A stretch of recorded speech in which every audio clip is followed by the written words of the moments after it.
कृष्णा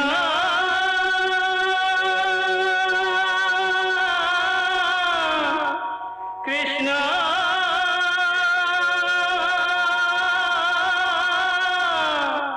हरे कृष्णा हरे हरे।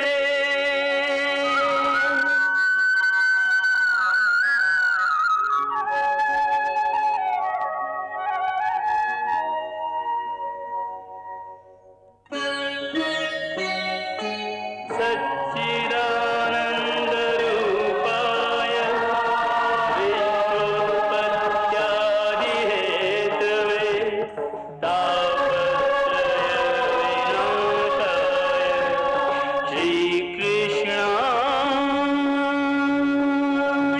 वयं नमः।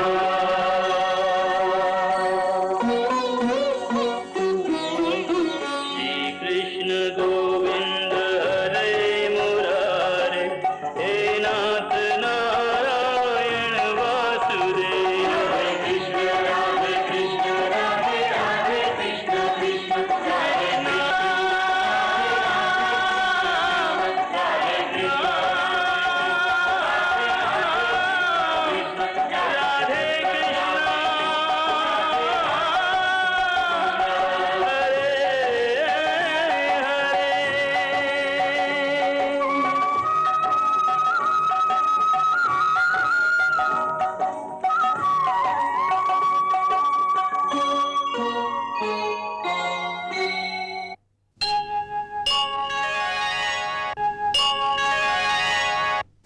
जय श्री कृष्ण। यहाँ तक हमने आपको भगवान श्री कृष्ण की विविध लीलाएं दिखाई।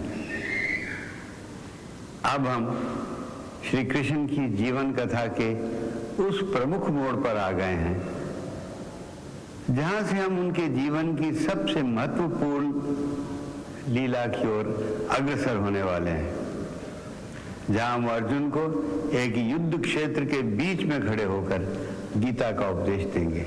समोहम सर्वभूतेषु नामे द्वेष वस्ति न प्रियः ये भजन्तु तु मां भक्त्या मैं तेषु चाप्यहम्।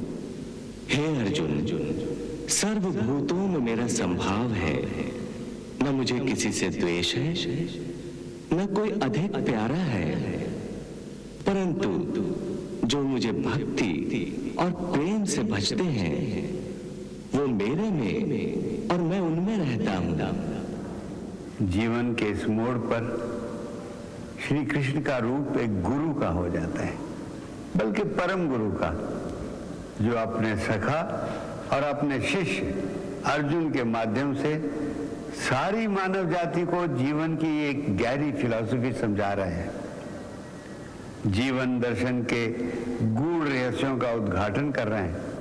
हे अर्जुन, अगर कोई दुराचारी भी अनन्य भाव से मेरा भजन करे तो उसे साधु ही समझना, क्योंकि वो यथार्थ निश्चय वाला है। मेरी भक्ति के प्रभाव से ऐसा जीव अति शीघ्र ही धर्मात्मा हो जाता है और शाश्वत शांति को प्राप्त हो जाता है, क्योंकि हे अर्जुन, मेरे भक्त का कभी नाश नहीं होता। इसी कारण संस्कृत के एक श्लोक में कहा गया है, कृष्णम वंदे जगत गुरुम। ये जगत गुरु का रूप उनके जीवन की, उनके अवतारी जीवन की परिसीमा है, जगत गुरु श्री कृष्ण। परंतु वह केवल जगत गुरु ही नहीं, और भी बहुत कुछ है। उनके कई रूप हैं, एक से एक सुंदर, एक से एक आकर्षक। एक प्रेमी का रूप देखिए।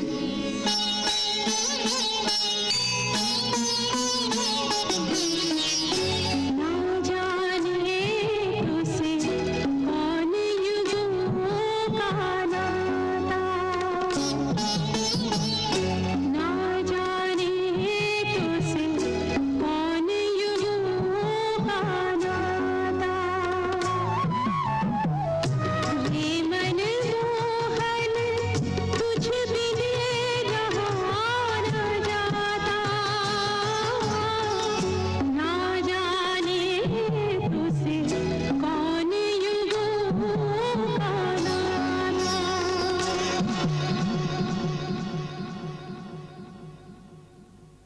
पुत्र का रूप, योद्धा का रूप।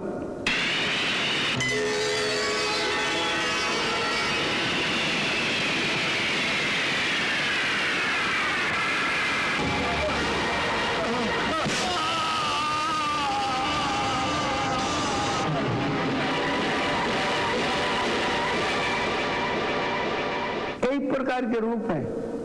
वास्तव में भगवान श्री कृष्ण का जीवन एकांगी नहीं है, वो सर्वांगी है। हर प्रकार का रंग, हर प्रकार का रस है उसमें। उनकी जीवन लीला में वीर रस से लेकर प्रेम रस तक, करुण रस से लेकर मधुर रस तक उनके जीवन में समस्त रसों का समागम है। यूं कह सकते हैं कि उस परम रसिया के जीवन में रस ही रस है। शास्त्र कहता है रसो वैसा।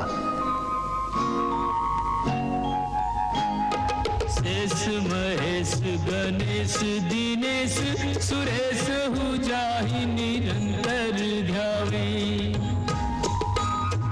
जाहे अनादि अनंत अखंड अभेद अछेद्य सुवेद बतावी। नारद से सुख व्यास रटे पचिहारे तोहु पुनि पार न पावे। ताहे अहीर की छोहरिया छछिया भर छाछ पे नाच नचावे। ताहे अहीर की छोहरिया छछिया भर छाछ पे नाच नचावे।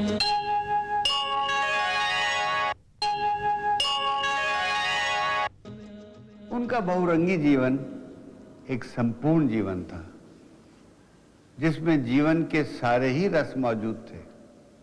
वो पूर्ण अवतार थे। यूं भी कह सकते हैं कि वो पूर्ण पुरुष थे। उन्होंने संसार के सुख और भोगों से भागना नहीं सिखाया, सन्यासी बनकर जंगलों में भटकना नहीं सिखाया, बल्कि ये कहा कि संसार के सारे सुख, सारे भोग मनुष्य के लिए ही बनाए गए हैं, क्योंकि जीवन का उद्देश्य आनंद पाना है, सुख भोगना है। केवल उन्होंने ये सिखाया कि सारे सुखों को भोगो, परंतु एक आसक्त भोगी की तरह नहीं, बल्कि एक निरासक्त योगी की तरह उनका उपभोग करो। उनका अपना जीवन वैभवशाली है, शान शौकत से रहे, बड़ी शाही शान थी उनकी, फिर भी उन्हें योगीश्वर कृष्ण कहा जाता है। इसलिए ये आवश्यक है कि इस कथा की आखिरी मंजिल की सीढ़ी पर पांव रखने से पहले उनके अब तक के जीवन पर एक पूरी नजर फिर से डाली जाए। उनके सारे जीवन का एक बर्ड्स आई व्यू जायजा लिया जाए, उनके संपूर्ण विहंगम दृश्य का सिंहावलोकन किया जाए, क्योंकि उन सारे दृश्यों को एक साथ देखकर ही हमें पता चलेगा कि अपने लंबे अवतारी जीवन में समय समय पर उन्होंने कौन से रूप धारण किए और कैसे कैसे भाव दर्शाए। उदाहरण के तौर पर जब मित्रता का भाव दर्शाने आए तो सुदामा के साथ मित्रता की ऐसी मिसाल कायम की जो युगों युगों तक मानव जाति को मित्रता का आदर्श सिखाती रहेगी। देखी सुदामा की दीन दशा, करुणा करके करुणा निधि रोए। देख सुदामा की दीन दशा, करुणा करके करुणा निधि रोए। पानी परात को हाथ छुयो नहीं, नैनन के जल सो पग धोए। पानी परात को हाथ छुयो नहीं, नैनन के जल सो पग धोए। जिनका हृदय एक गरीब मित्र के लिए इतना कोमल था, इतना आर्द्र था कि वो उसके दुख को देख के स्वयं रोने लग जाते थे, वही कृष्ण अधर्मियों के लिए, आतताइयों के लिए एक फौलाद की तरह, एक चट्टान की तरह सख्त थे।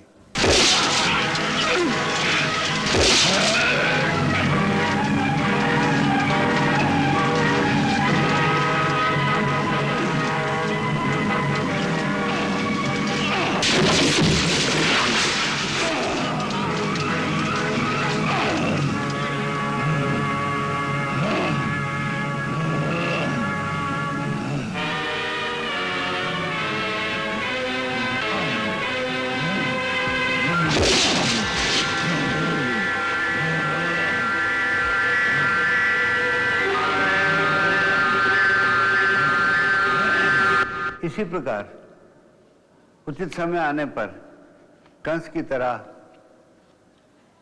उन्होंने शिशुपाल का वध भी किया। इससे पहले कि तुम लोग मुझे हाथ लगाओ, मैं इस कृष्ण को ही जीवित नहीं छोड़ूंगा। तुमने मुझे विवश कर दिया शिशुपाल।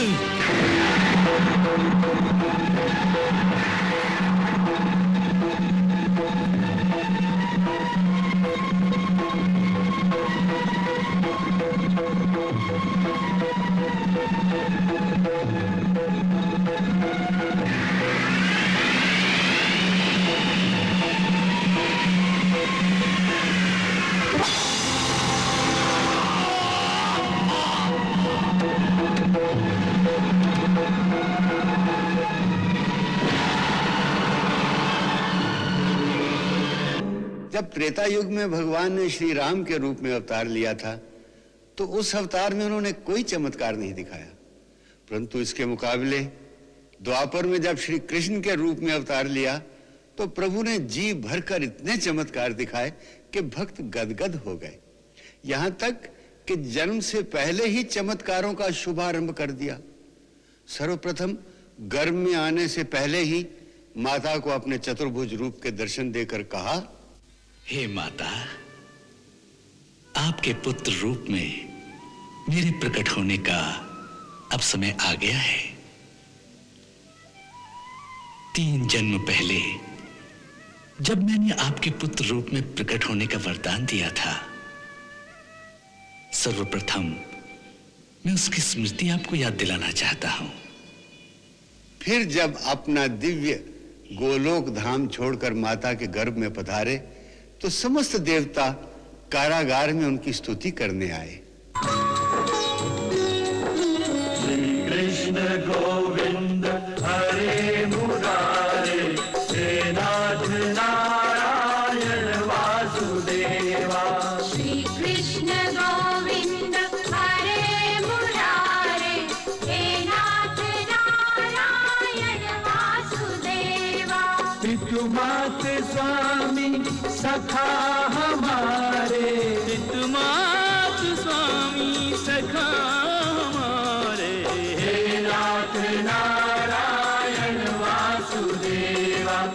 इस कथा का आरंभ वहां से होता है जब महाराज शूरसेन के पुत्र कुमार वसुदेव के साथ मथुरा के राजकुमार कंस की बहन देवकी का विवाह होता है। गोरी मन भावन के संग हिरन लागी, हरे हरे हिरन लागी बावरिया। मुख लजाई हमें उमंग, हिरन लागी, हरे हरे हिरन लागी बावरिया। गोरी मन भावन के संग।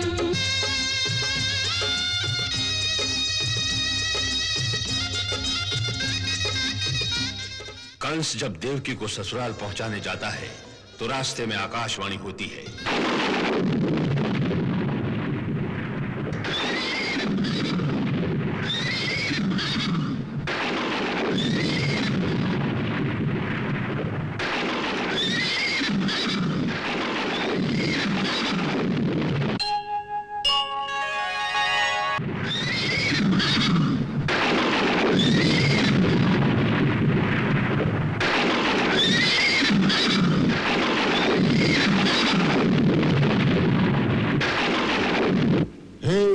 कंस, हे मूर्ख कंस, कौन है हमें इस प्रकार संबोधन करने वाला? कौन है जिसे अपने प्राणों का मोह नहीं रहा? सामने आ जाए। हे परम मूर्ख कंस, ये क्रोध करने का समय नहीं, खेद प्रकट करने का समय है। तू अपने भाग्य में अपने हाथों आग लगाने जा रहा है। हे मूर्ख, जिसे तू इतनी प्रसन्नता से रथ में बिठा कर ले जा रहा है, उसी देवकी के 8वें गर्भ की संतान तुझे मार डालेगी।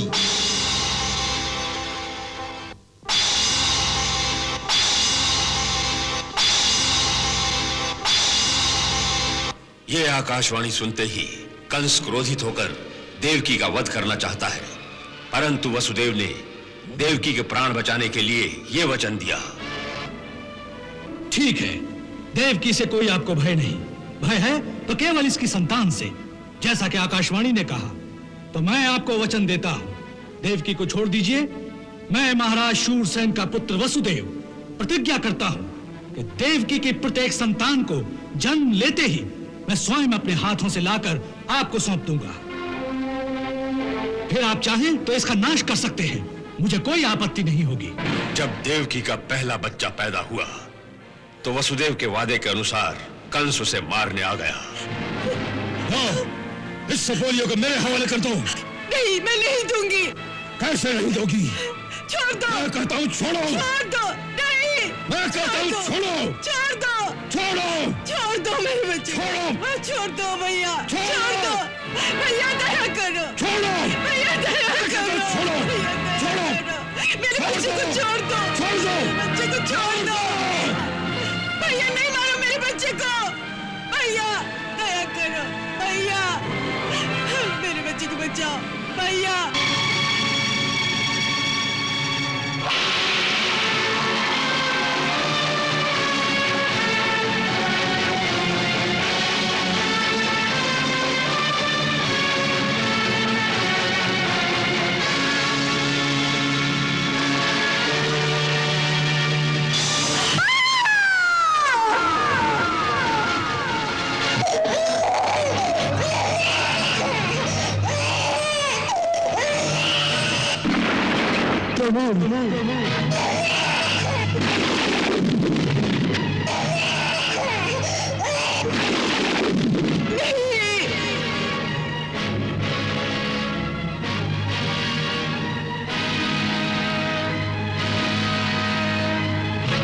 जब कंस के पिता महाराज उग्रसेन ने इस बात पर क्रोध किया तो कंस ने बूढ़े पिता को बंदी बनाकर काल कोठरी में फेंक दिया।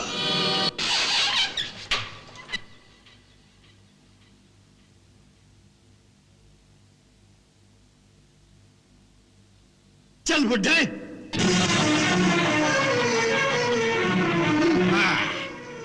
अब बाकी का जीवन इसी काल कोठरी में बीतेगा। यही तुम्हारा राजमहल है। इन दीवारों के पत्थर अब तुम्हारे सेवक हैं। चाहे सर फोड़ना, चाहे किसी को दंड की आज्ञा देते रहना।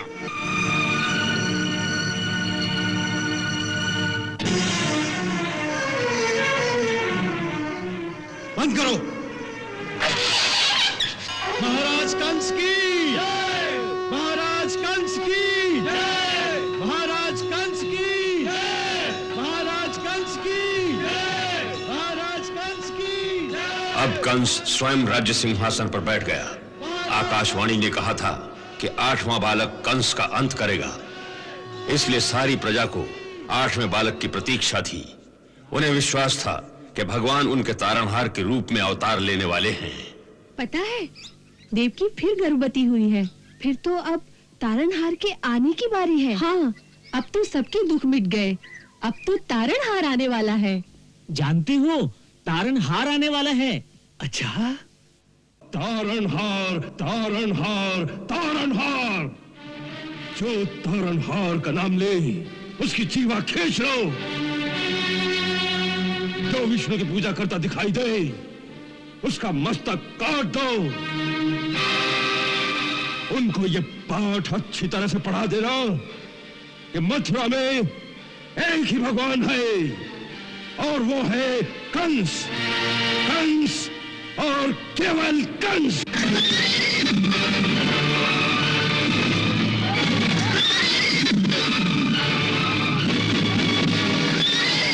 बुलाओ अपने तारणहार को, बुलाओ।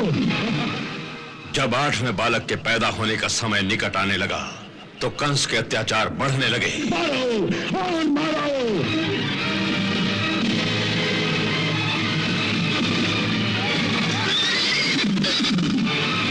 जला डालो, सब जला डालो।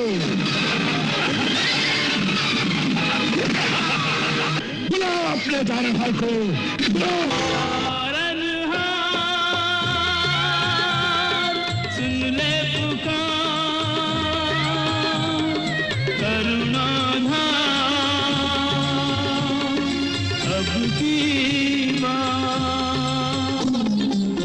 देर न कर प्रभु देर न कर, आ भी जा अब देर न कर, हे दुख भंजन देर न कर, संकट मोचन देर न कर, संकट मोचन देर न कर।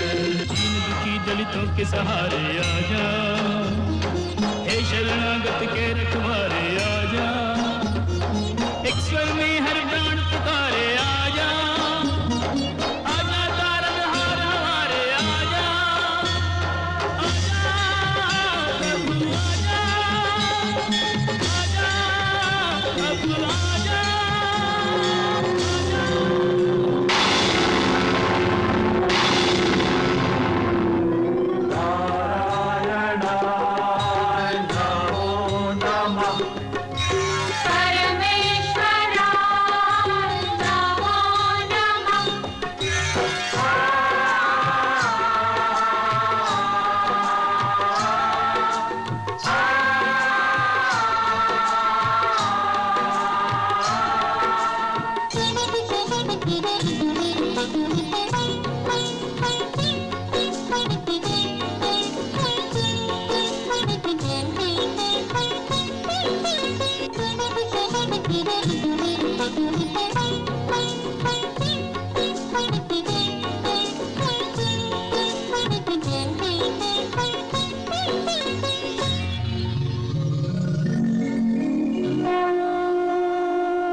इनके शिशु रूप में प्रकट होते ही चारों ओर चमत्कार शुरू हो गए। पिता वसुदेव की हथकड़ियां और बेड़ियां अपने आप टूट गईं।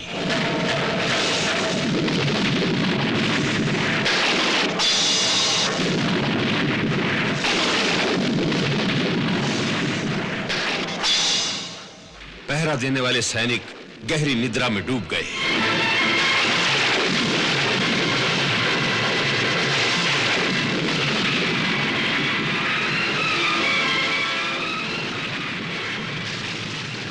कारागार के द्वार अपने आप खुल गए।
अपनी प्रिय संतान रख जसुमती की सेज पे, मायावश अनजान माया को संग ले चले।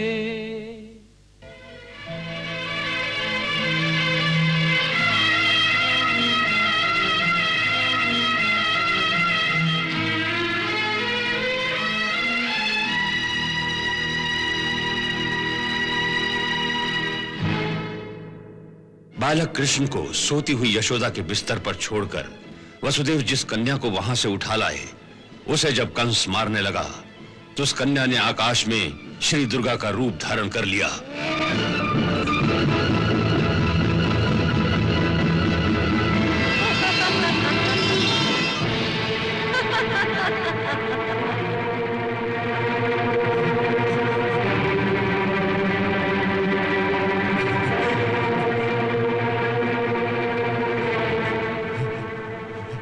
रे मूर्ख, मुझे मारने से तुझे कुछ नहीं होगा।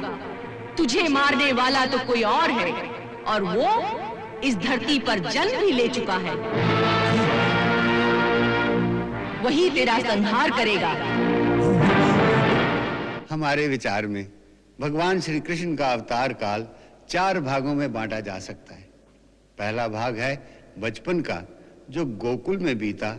उस काल में प्रभु ने जो लीलाएं की हैं वो मुख्यतः भक्तों को रिझाने के लिए ही की गई हैं। उस भाग में बचपन की भोली भाली अदाएं हैं, वो लीलाएं जो आबाल वृद्ध प्रत्येक प्राणी का मन मोह लेती हैं। वो मधुर मधुर झांकियां जिन्होंने युगों युगों से भक्तों और कवियों को पागल बना रखा है। सूरदास तो उन लीलाओं का वर्णन करते हुए कभी नहीं अघाते। शोभित कर नवनीत लिए,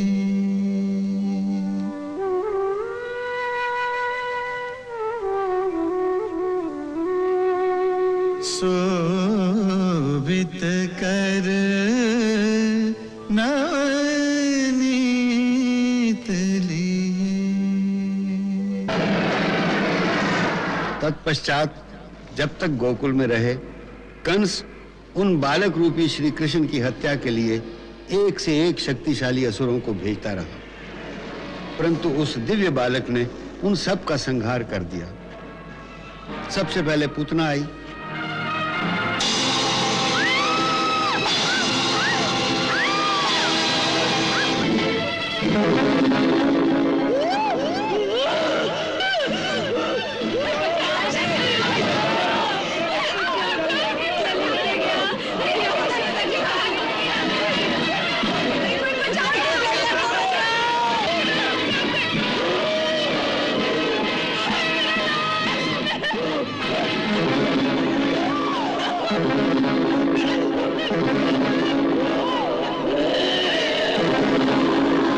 तत्पश्चात शकटासुर ने उन्हें बैलगाड़ी के नीचे कुचल देने की कोशिश की।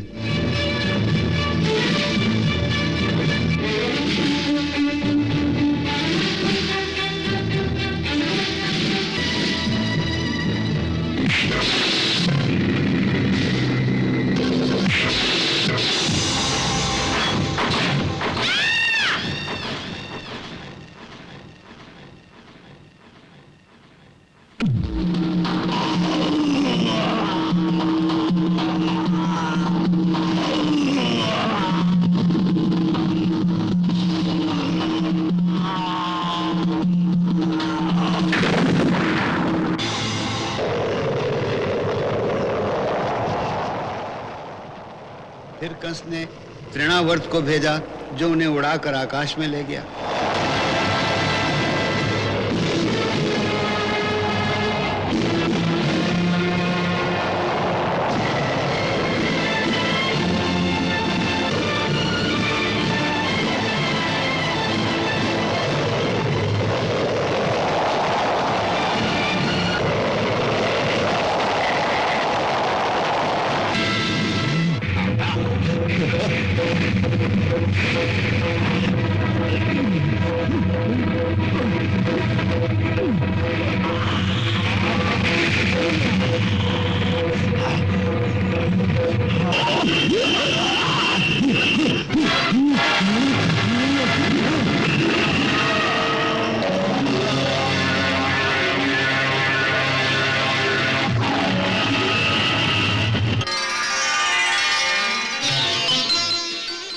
घुटनों चलने लगे तो मां का माखन चुराकर भाग जाते थे।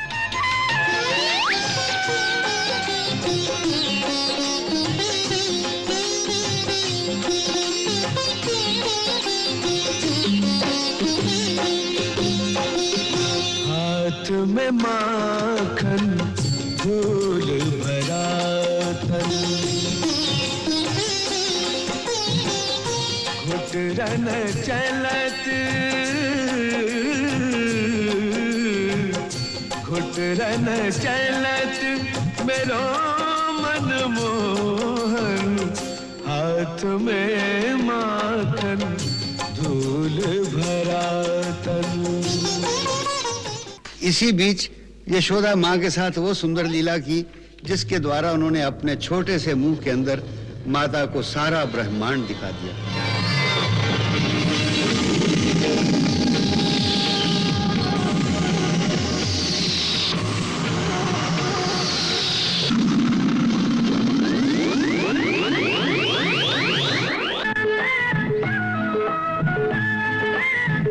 फिर गोपियों की मटकियां फोड़ने और माखन चुराने लगे।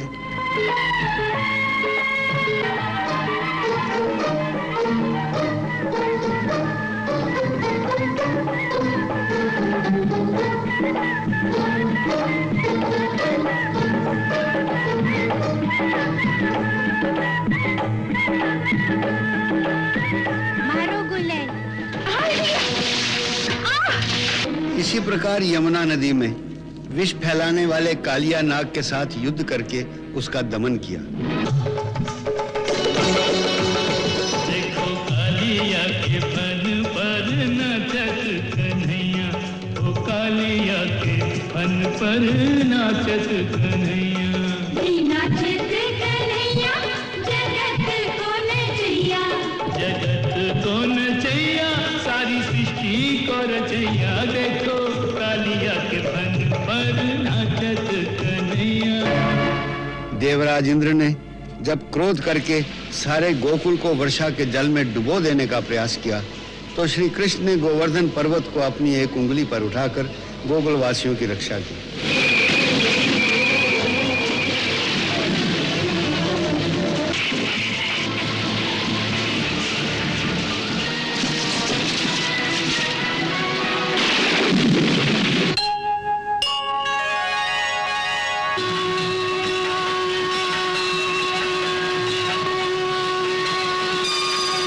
हमारा कान्हा गोवर्धन गिरधारी, हमारा कान्हा गोवर्धन गिरधारी। कन्हैया निज भक्तन के शीश पे ठक्कर बनके, कन्हैया निज भक्तन के शीश पे ठक्कर बनके। देखो हाथ करे रखवाली, हमारा कान्हा गोवर्धन गिरधारी, हमारा कान्हा गोवर्धन गिरधारी। फिर समय आया राधा कृष्ण की प्रेम लीला का। कुमार अवस्था में पहुंचते ही श्री राधा जी के सहयोग से उन्होंने प्रेम के उच्चतम आदर्श स्थापित किए। तू नहीं जानता तेरे लिए मुझे कितनी निंदा सहनी पड़ती है। देखो राधा, मुझे किसी निंदा का डर नहीं। मैं तो केवल प्रेम के वश में हूँ और प्रेम को ही सर्वोपरि मानता हूँ। इसलिए मुझे तो आना ही पड़ेगा। और मैं नहीं आऊंगी तो क्या करोगे? तो मैं तुम्हारे चरण चिन्हों को ही मुरली सुनाकर लौट जाऊंगा।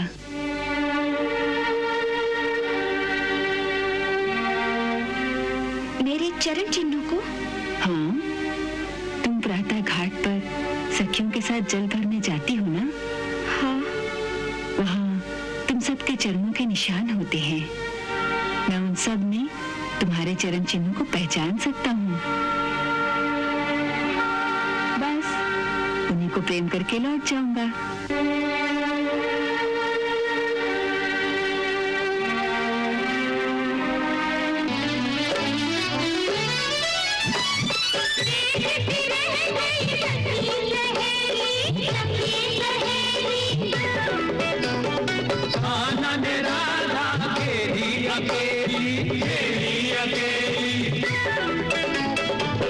बोल तुम पर का रंग डाले, राधे तुम पर का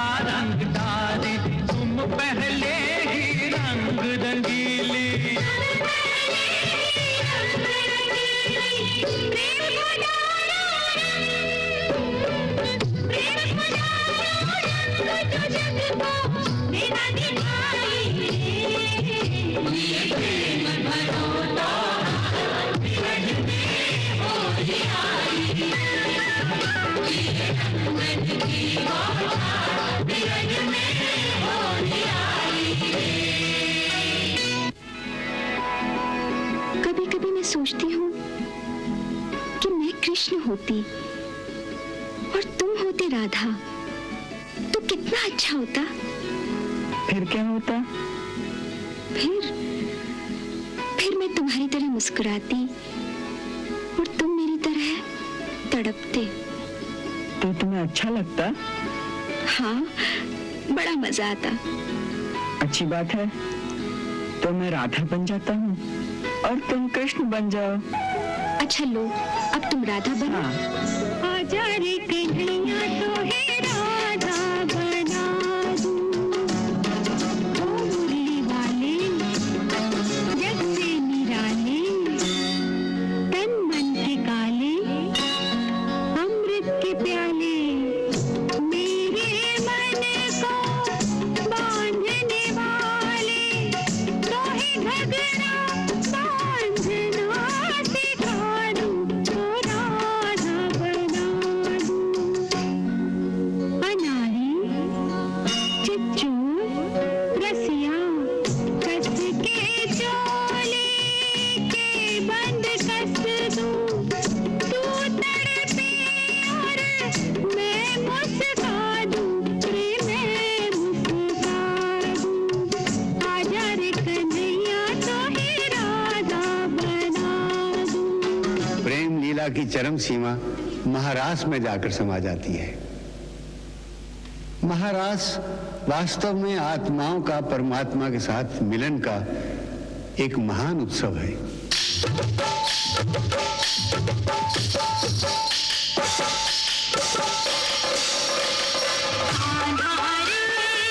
थोड़ा सा प्यार दे चरणों में बैठा के तार दे, गोरी घूंघट उधार दे, प्रेम की भिक्षा झोली में डाल दे।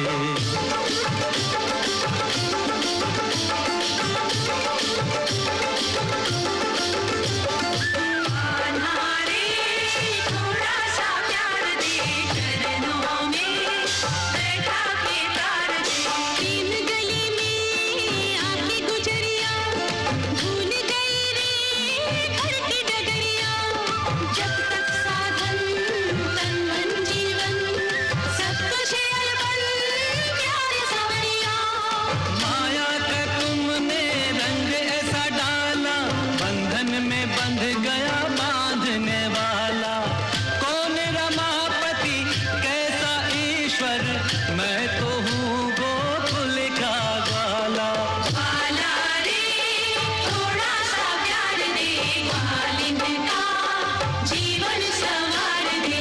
आत्मा परमात्मा के मिलन का मधुमास है, तो त्रिभुवन का स्वामी भक्तों का दास है। कृष्ण कमल है, राधे सुवास है, तो इसके अवलोकन की युग युग को प्यास है। जिस प्रकार हर आत्मा को उसकी अपनी कल्पना का अपना परमात्मा मिल जाता है, उसी प्रकार महारास में प्रत्येक गोपी को उसका अपना अपना कृष्ण मिल जाता है। यह मिलन महोत्सव ही प्रेम की पराकाष्ठा है। जैसे भक्ति की चरम सीमा पर पहुंचकर प्रेम की प्राप्ति होती है, वैसे ही प्रेम की चरम सीमा पर पहुंचकर इस मिलन महोत्सव का परमानंद प्राप्त होता है।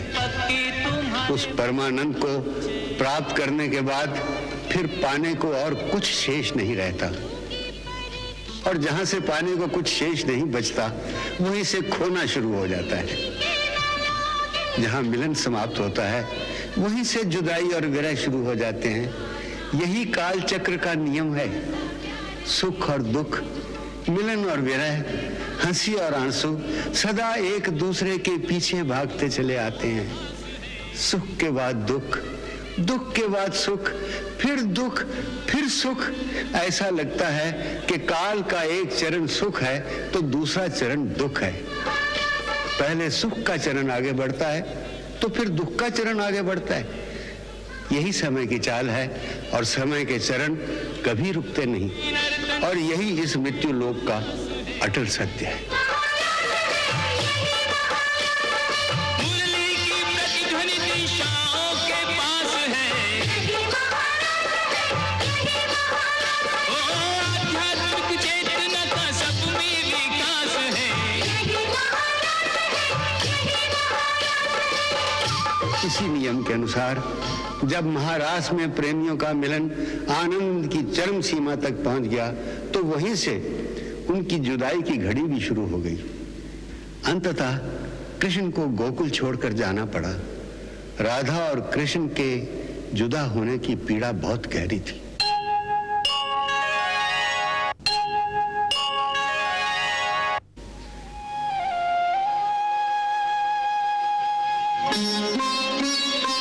लो, मैं आ गई। कहो, क्या कहना है? कहना तो कुछ भी नहीं, बस आपसे जाने की आज्ञा लेने आया हूँ। आज्ञा लेने आए हो या मेरे प्राण लेने आए हो? राधे, प्राण तो हम दोनों के एक ही हैं, केवल शरीर दो हैं। ये बिछड़ना तो केवल दो शरीरों का है। परंतु बिछड़ने के बाद हमारी क्या दशा होगी, ये नहीं सोचते? सोचता हूँ, परंतु जो निर्धारित हो चुकी है वो लीला तो हमें करनी ही होगी। जिस कार्य को करने का भार उठाया है वो कर्तव्य तो हमें पूरा करना ही होगा। ये तो आप जानती हैं। हाँ, जानती हूँ कि आपको अपनी लीला, अपना कर्तव्य राधा से भी अधिक प्यारा है। परंतु आप ये नहीं जानते कि राधा को आपसे अधिक प्यारा और कुछ भी नहीं। उसके लिए और कुछ है भी तो नहीं। राधा के सारे कर्तव्य, सारे कार्य, उसकी सारी आशाएं, आकांक्षाएं, उसकी सारी पूजाएं, अर्चनाएं, ये सब कृष्ण के चरणों में ही अर्पित हैं। इन श्री चरणों को आप हमसे दूर ले जाएंगे तो जैसे यज्ञ के पश्चात यज्ञ कुंड में केवल जली हुई लकड़ियों की राख रह जाती है, उसी प्रकार आपके जाने के पश्चात वृंदावन में केवल राधा की भस्म ही रह जाएगी। जाने से पहले मुझे 2 वचन देके जाओ। कहो। पहला ये कि केवल स्वप्न में ही नहीं, बल्कि जब तक मैं इस धरती पर रहूं, मेरे हृदय में प्रतिक्षण आप ही का वास रहे। और दूसरा? दूसरा ये कि मेरे इस धरती को छोड़ने से पहले मुझे एक बार फिर आपकी चरण धूलि प्राप्त हो।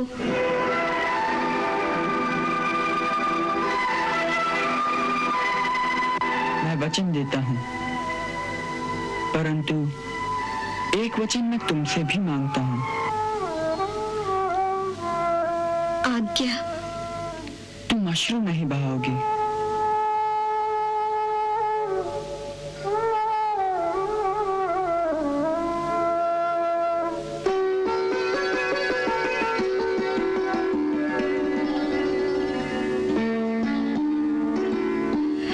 बहुत कठिन है।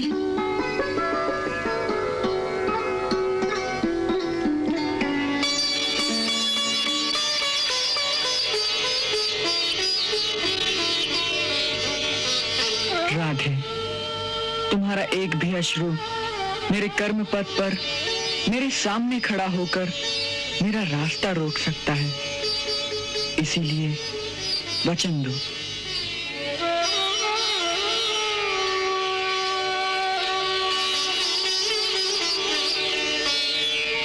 अब ये अश्रु नहीं बहेंगे, मैं वचन देती हूँ।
कृष्णा